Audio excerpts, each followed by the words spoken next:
Hi friends, I'm Miss Danielle with Kid Ventures and I'm here today to talk to you about different spring traditions. Do you guys know what a spring tradition is?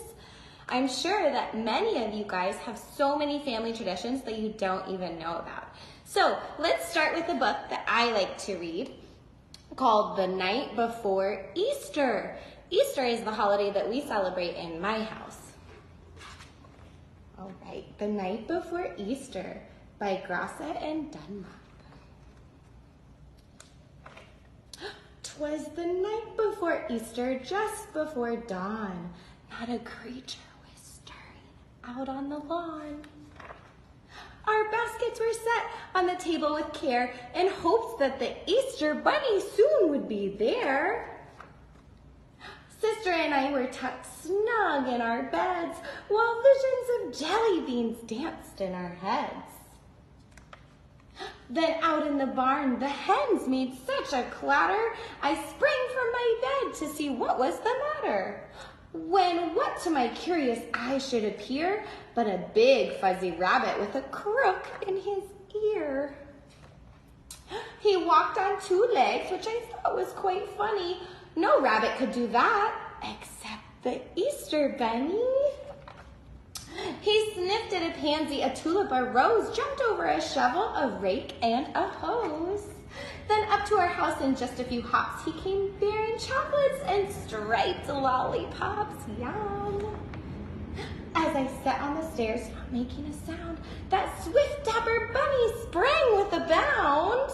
His soft fur was spotless from his head to his toe. His vest was all checkered, his tie in a bow.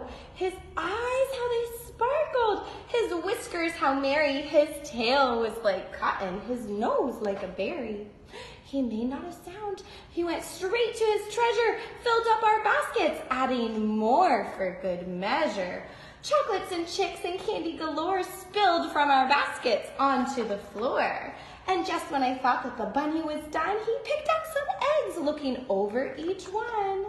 He carefully hid them out on couches and chairs, the mantel, the bookshelf, and under the stairs.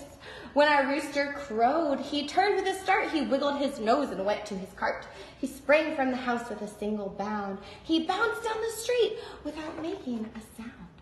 As I read his note as he hopped away, Happy Easter to all, and to all a great day. So this book, did you guys like that? That was full of Easter fun, the Easter bunny. So I know we talked about in Australia, they don't have the Easter bunny, they have the bilby.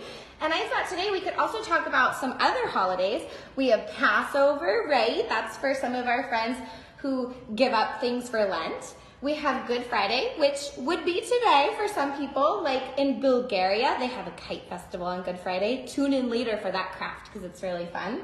And then of course Easter. And what other traditions do your families have? Now that we've learned about some of the holidays we celebrate during spring, I thought we could make our own Easter baskets. So in your basket, you have a couple of plates that are tied together with a long string and some holes in them. So first we're gonna start by coloring our plates. I'm not sure what your favorite color is. I don't know. What do you think, Ava? What color are you gonna use? Emily, you? What do you think? I'm gonna do some hearts on mine on one side. And then maybe I'll color this part. Got one side of my basket. I'm gonna color the other now. I'm gonna do some bright orange because it's nice and bright like the sun. All right, so I colored my basket. Now, this part might be tricky for some of my younger friends, so maybe mom and dad have to help because we are gonna lace it together to make a little basket so that we can put things in it. You could put your toys, like your cars, or maybe you could put your baby doll clothes, or maybe you could go on a walk outside and you could collect things to put in here. So do you see, we're just taking our string and we're sticking it through each hole one at a time and pulling through.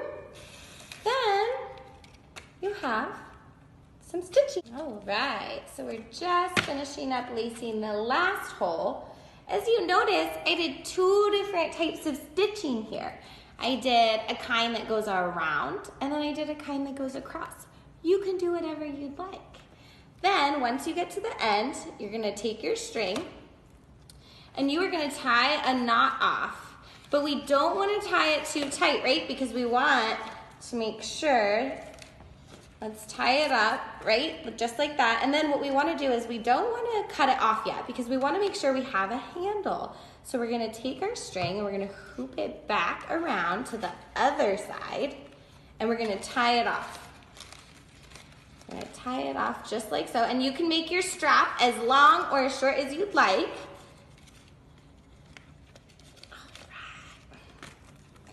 Ta-da!